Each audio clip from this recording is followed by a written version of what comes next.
Hello, and welcome to the GRACE podcast series. My name is Denise Brock, and I am the Operations Director for the Global Resource for Advancing Cancer Education, or GRACE. In this podcast series, we interview patients, advocates, and healthcare professionals to provide the most updated information for our community and to highlight important issues facing those dealing with a cancer diagnosis. We hope you find this information valuable. For questions or comments, please visit us at cancergrace.org.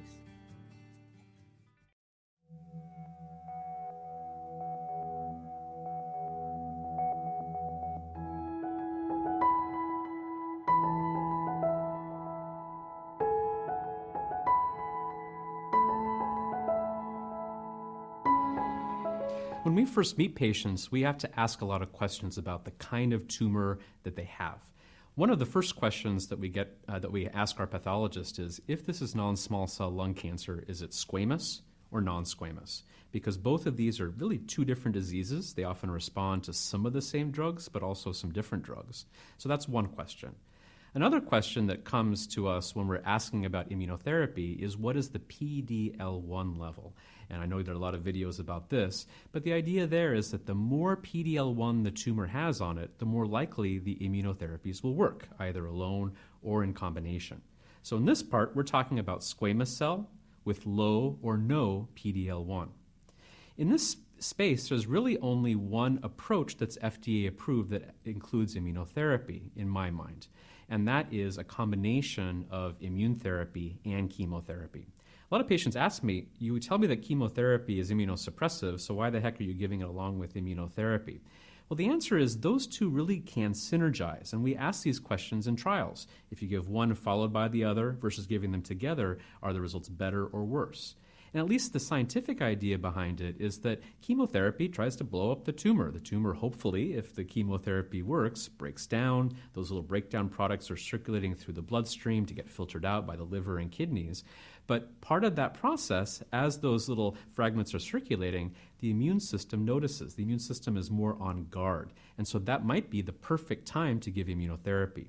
So if patients have high PD-L1, which you'll hear about in other videos, you might actually be in a situation where a single agent immunotherapy may be sufficient to get a great response, a great long response. And we usually set that threshold at 50% or higher. When a patient is between 1 and 49%, then we have a choice. Pembrolizumab, or Keytruda, is approved as a single agent, but we do have a lot of evidence that suggests that doing chemotherapy along with the immunotherapy probably works best. And the combinations we use in chemo are carboplatin and one of two drugs in the taxane family. One is called Taxol or paclitaxel. The other one is nab-paclitaxel or Abraxane. And when you give those every 3 weeks along with the immunotherapy, that seems to give the best result. There's also the opportunity to give pembrolizumab or Keytruda as a single agent between 1 and 49%, but the study that showed that really did not show us that that achieves better results than chemotherapy alone. So if I'm really going for my best foot forward, I really do like to give that combination of chemo with immune therapy. If a patient has 0% PD-L1 on their tumor, then we really do have to give chemotherapy plus immunotherapy, not only because the FDA has only approved that combination, but because that's what we think has the best shot of waking up the immune system enough that the immunotherapy can work. Now, I'm giving this in November of 2019, and of course research is progressing under our feet. One very interesting study that just came out this year called Checkmate 227 does look at the combination of two immunotherapies, so Opdivo or nivolumab, along with ipilimumab or Yervoy. That combination is actually an approved combination in melanoma, but it's only still being studied in non-small cell lung cancer and hasn't been approved yet.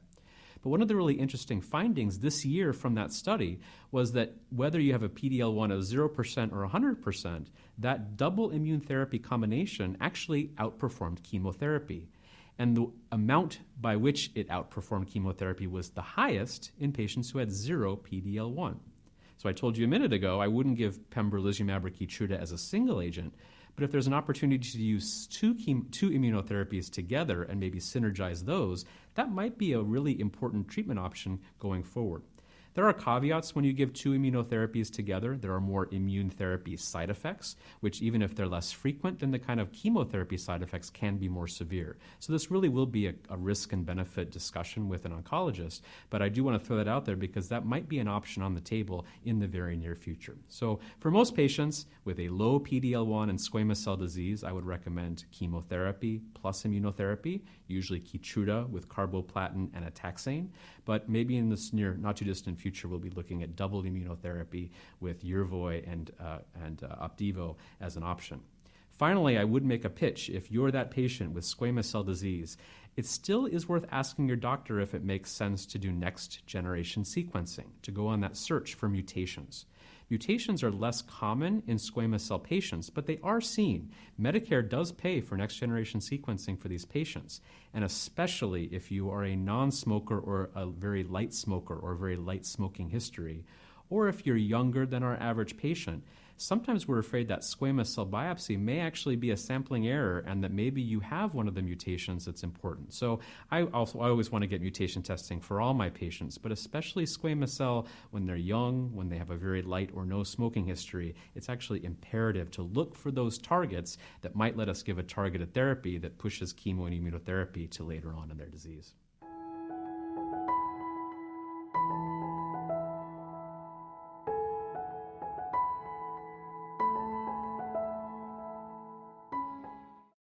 Thank you again for joining us. This podcast was made possible by the generosity of sponsorship from our friends at Lilly, Novartis, Takeda, AstraZeneca, and Exelixis.